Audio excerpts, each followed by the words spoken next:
હા ધ્વનિ, બાળકની વાત સાંભળીને તું તો એકદમ જોશમાં આવી ગયો ને? હા, કારણ કે આ માત્ર તારા માટે નહીં, મારા માટે, મોટીબા માટે, રૂપ માટે, આપણા પરિવાર માટે, બધાના માટે આશાની છેલ્લી કિરણ છે.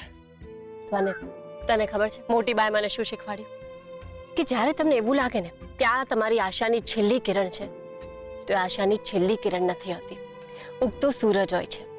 એનો અર્થ કે આ બાળક આપણા જીવનમાં આશાની છેલ્લી કિરણ નહીં પણ ઉગતો સૂરજ લઈને આવશે. હા, એ થશે જ.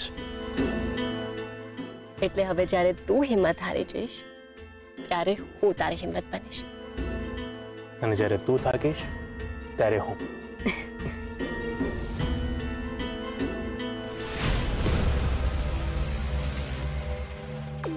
શું કરે છે?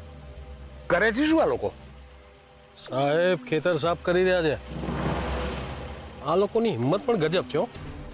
વાહ!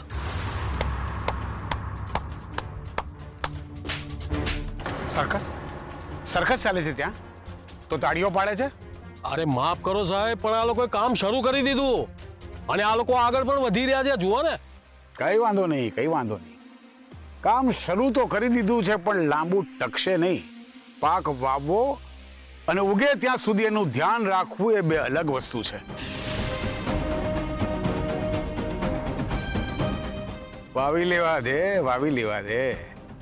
પછી પાક ઉગે છે કે નહીં એ મારા હાથની વાત છે. આગ લગાડતા મને વાર નહીં લાગે.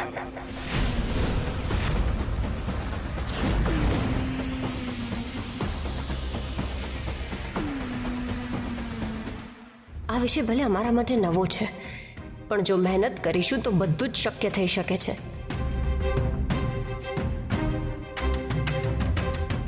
હવે આ સાહુકારને જે કરવું એ કરે પણ હું હાર નહીં માનું.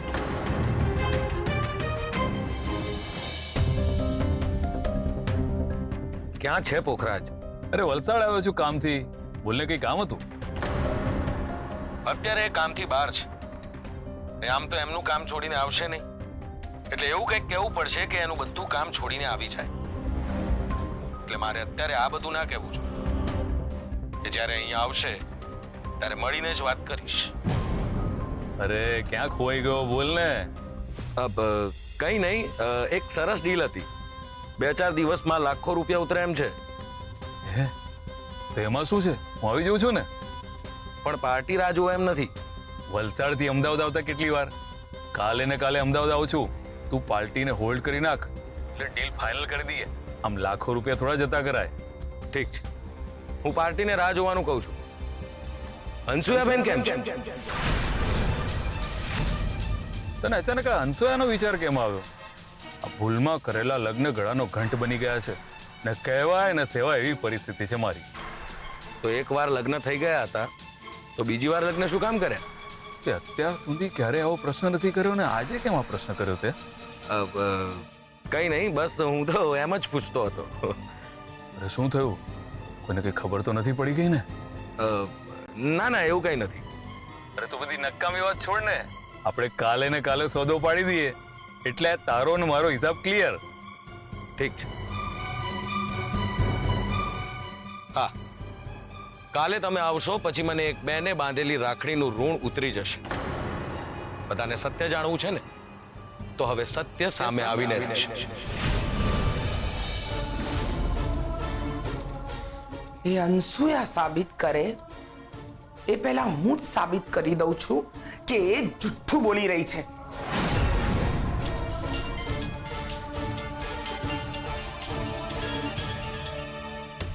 હા બોલો, તમને જ યાદ કરતી હતી ને, તમારો ફોન આવી ગયો. બોલો ને લજ્જા રાણી. હું એમ કહેતી હતી કે મારે ચિરાગના પપ્પાને અત્યારે આ અનસુયાની વાત નથી કરવી. ખાલી અત્યારે મારે એમને અહીંયા બોલાવવા છે. એટલે માં અને દીકરા બંનેને ધક્કા મારીને આ ઘરની બહાર કાઢી શકું. હાલો. અરે ક્યાં ખોવાઈ ગઈ? અરે અહીંયા જ છું. હા તો બોલ ને, શું કામ હતું?